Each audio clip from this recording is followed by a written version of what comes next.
E aí, turma, tudo bem? Sejam muito bem-vindos ao canal. Hoje nós vamos descobrir a causa raiz da sua falha de injeção. Fique aí até o final. A aulinha é sempre curta, objetiva e prática, sem perder tempo, tá? Então, a falha de injeção é um problema de processo ou é um design da peça? A simulação é utilizada exatamente para responder esses tipos de pergunta. Quando você vai fazer a validação, a factibilidade reológica, você identifica regiões de restrição ao fluxo, nervuras com espessura restrita, alguns detalhes ali que tem a transição muito fina. Então você acaba identificando isso via simulação.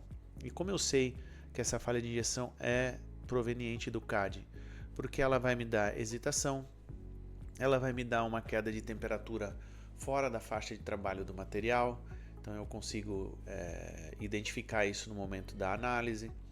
E aí eu vou fazendo o ajuste nesse CAD para que ele entregue um padrão de fluxo, uma variação de temperatura em todo o produto dentro da faixa de trabalho do material e que as hesitações fiquem com linhas equidistantes, indicando que não haverá nenhum tipo de falha de injeção, que é o unfilled cavity no flow, tá? Ou o short shot, mais conhecido aí. Vamos assumir que esse molde foi para tryout e não tenha sido feita a simulação e identificado tudo isso que eu disse. Então você vai ter que fazer isso na prática, né? Uma dor de cabeça danada. A hora que identificar o problema tem que fazer pulmão de peça, botar o molde no caminhão, mandar para a ferramenta. Toda aquela dor de cabeça e aquele gasto de dinheiro gigantesco e desnecessário se tivesse feito a simulação.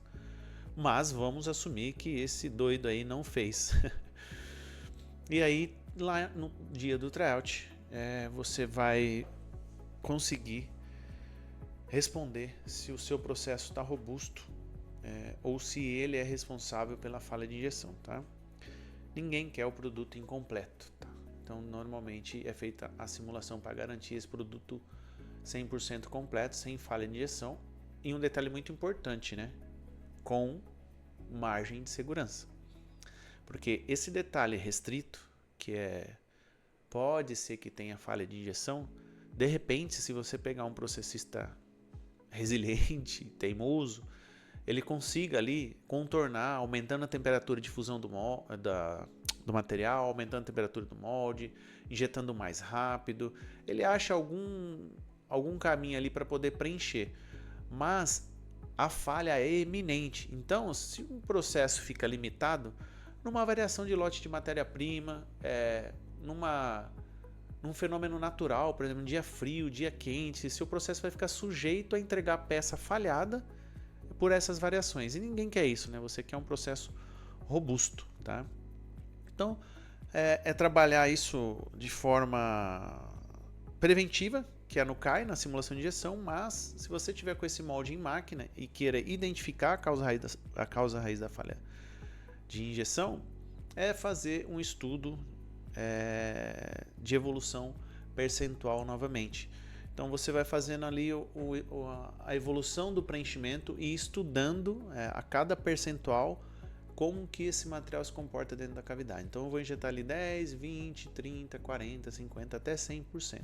Imagine que eu cheguei a 100% da cavidade preenchida, a 90% da cavidade preenchida eu tenho 10% falhada, só que lá atrás eu já tenho nervuras, já tenho regiões de restrição de espessura falhada. Então assim, existe uma enorme tendência, vai ser muito suscetível à falha de injeção, essas regiões que já apresentam a falha na fase do preenchimento. Vou acelerar esse preenchimento, vou diminuir o tempo de injeção. Ela continua falhando. É um indicativo gigantesco que é o CAD. Você precisaria ter trabalhado no CAD. Ah, Elisnei, mas é só o CAD resolve? De repente, o aumento de espessura te deixa com uma janela de processo mais confortável, mas ainda tem a tendência de falha, de arredondamento. Saída de ar localizada. Então você precisa atuar no processo, no CAD e também no molde, tá? Uma vez que isso esteja em produção, se você identificar isso, para atuar é muito mais difícil. Você tem que...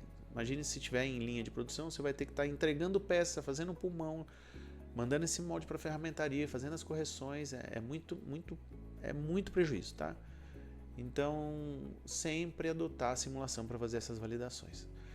Mas no tryout você consegue identificar isso. Como eu disse, na evolução do preenchimento, se essa falha ficar para trás dos 10% que está falhado, é uma restrição ao fluxo, é uma hesitação. A gente chama de hesitação. Então o material procurou o caminho mais fácil e esqueceu as regiões de menor espessura.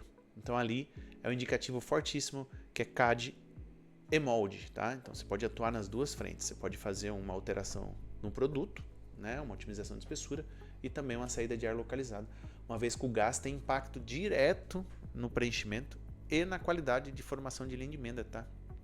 É um detalhe extremamente importante. O gás tem impacto não só na parte estética da linha de emenda, mas estrutural também. Ele compromete ali a formação ideal da linha, fusão ideal por conta de gás. Então, o efeito diesel tem impacto direto nisso também.